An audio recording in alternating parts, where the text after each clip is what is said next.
हे साबुदाणे वडे बघा तुम्ही अजिबात तेलकट झालेले नाही आहेत आणि मस्त कुरकुरीत झालेले आहेत। एकदम सोपी पद्धत तुम्हाला मी इथे दाखवणार आहे। तुम्ही जर उद्या साबुदाणा वडा करायचा विचार करत असाल महाशिवरात्रीनिमित्त तर तुम्ही हे वडे नक्की ट्राय करून बघा। माझ्या पद्धतीने अचूक होतील, मस्त खमंग होतील, आतून पूर्णपणे शिजलेले असतील आणि तेलकट तर अजिबात होणार नाही। नमस्कार, मी सारिका या चॅनलवर तुमचे खूप खूप स्वागत करते। व्हिडिओ जर आवडत असेल तर व्हिडिओला लाईक करा। चॅनलवर जर नवीन असाल तर प्लीज हे चॅनल सबस्क्राईब करून घ्या। तर चला रेसिपीला सुरुवात करूया। येणाऱ्या महाशिवरात्रीच्या माझ्याकडून तुम्हाला खूप खूप शुभेच्छा।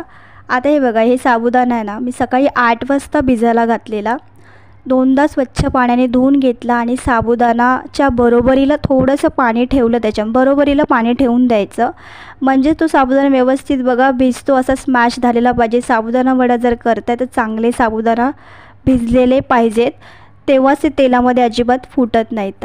तसंच बटाट्यांचं पण आहे। बटाटे जेव्हा तुम्ही कुकरमध्ये शिजवून घ्याल ना तर ते 2 तासापूर्वी किंवा 1 तासापूर्वी शिजवून घेतलेले पाहिजेत, म्हणजे ते थंड झालेले पाहिजेत, त्याच्यामध्ये अजिबात मॉइश्चर नसलेलं पाहिजे। बटाटे शिजवून अगदीच तुम्हाला बनवायला वेळ नसेल, ठेवायला जर बाजूला वेळ नसेल बटाटे थंड करायला, तर काय करायचं, थोडं रूम टेम्परेचरवर जर बटाटे आले त्याच्यानंतर फ्रीजमध्ये अर्धा तासासाठी ठेवून द्या, थंड पटकन होतील। मग साली काढून तुम्ही असे किसणीवर ना किसून घ्या सगळे बटाटे, कारण थंड झाल्यावर ते स्मॅश होत नाही, त्यातलं सगळं मॉइश्चर निघून गेलेलं असतं। गरम असतं कसे पटकन स्मॅश होतात ते बटाटे, थंड झाल्यावर आपल्याला हे किसणीवर किसायलाच लागतील, तेव्हा ते कुठे सगळे व्यवस्थित मिक्स करता येते। आता हे भांडं मला थोडंसं लहान पडलेलं आहे, त्याच्यामुळे मी दुसऱ्या भांड्यामध्ये काढून घेतले आणि असे 3ही बटाटे मी सगळे किसून घेतलेत किसणीवर। आणि दुसरं म्हणजे तुम्ही जेव्हा साबुदाणा वडा करताय ना तर त्याचं प्रमाण तुम्हाला सांगते। जेव्हा 150 ग्राम मी ते साबुदाणा घेतला आहे तर त्याच्यात थोडासा जास्त तुम्हाला बटाटा घ्यायचा आहे, तेव्हाच तो क्रिस्पी साबुदाणा होतो, म्हणजेच कुरकुरीत होतात आणि खमंग होतो। आता याच्यामध्ये बघा जे आपले पदार्थ उपवासाला लागतात तेच मी इथे वापरते बघा। याच्यामध्ये दाण्याचा कूट घेतला, 1 मुठ्ठीभर शेंगदाणे भाजून दाण्याचा कूट तयार केला, त्याच्यामध्ये आता मी हिरवं जे घातलेलं आहे त्याच्यात थोडीशी कोथिंबीर आहे, 1 मिरची आणि थोडंसं नावाला आलं घेतलं, असं मिक्सरमध्ये खरबडीत फिरून घेतलं आणि चवीपुरतं मीठ घातलेलं आहे। आता हे सगळं साहित्य आपल्याला ना चांगलं आता सगळं बटाटे आणि हे साबुदाणे चांगले आपल्याला मिक्स करून घ्यायचे, चांगले असे गोळा तयार करायचा आहे। आता याच्यामध्ये थोडेसे कढीपत्ता पण मी हाताने तोडून घातला आहे, जर तुम्हाला उपवासाला नसेल चालत तर तुम्ही नाही घातला तरी चालेल। तर बघा छान असं चांगलं मिक्स करून घ्यायचा, एक गोळा साबुदाणा वड्यांचा तयार करून घ्यायचा मोठा असा।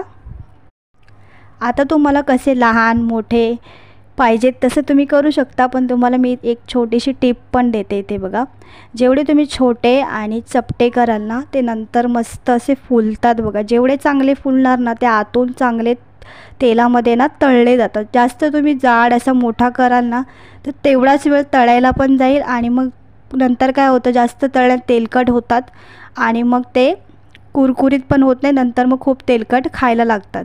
तर असे मी इथे बघा 2 तुम्हाला करून दाखवते, बाकीचे सगळे झाल्यावर दाखवते।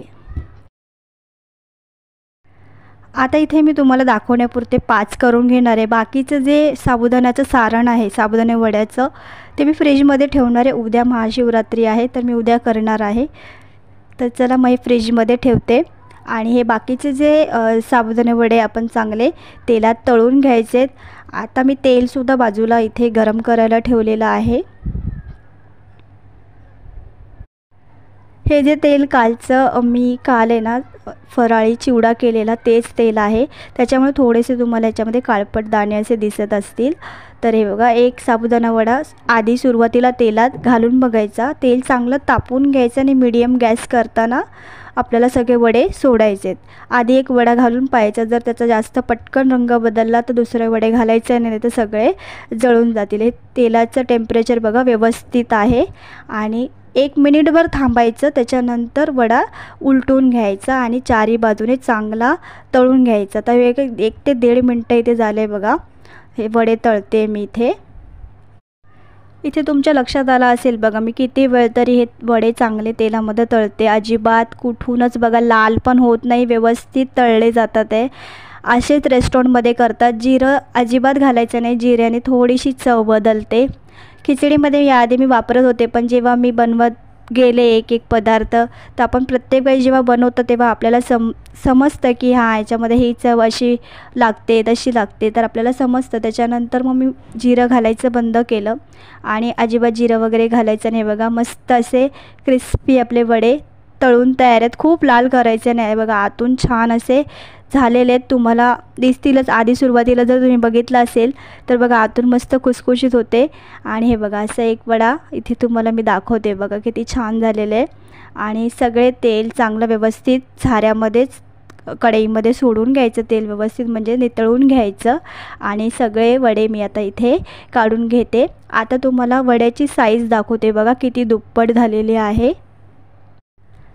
तर हे बघा हा तळलेला वडा बघा आणि हा कच्चा बघा. तर तळलेला बघा किती छान फुललेला आहे आणि जो कच्चा आहे तो बघा व्यवस्थित कमी दिसतोय तुम्हाला. म्हणजेच याचा अर्थ असा की वडे जेव्हा तेलामध्ये आपण सोडतो तो अजिबात फुटत पण नाही आहेत आणि तेलकट पण होत नाहीत. असेच बघा दुसरे जे 2 वडे आहेत सेकंड बॅच मी सुद्धा व्यवस्थित तळून घेतलेले आहेत.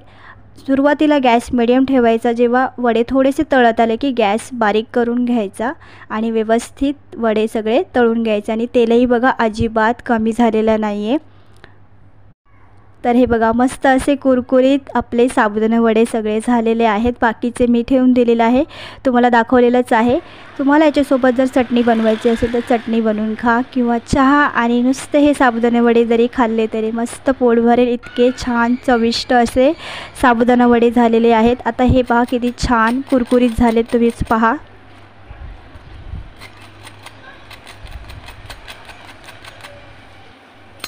तुम्हाला मी एक वडा बघा इथे तोडून दाखवते. बघा आतून किती छान झालेलं आहे. बघा किती मस्त खुसखुशीत झालेला आहे. आणि जसं मी तुम्हाला सांगितलं कुरकुरीत होतात, तेलकट अजिबात होत नाहीत. रेसिपी जर तुम्ही पूर्ण बघितली असेल ना तुम्हीसुद्धा असेच वडे कराल.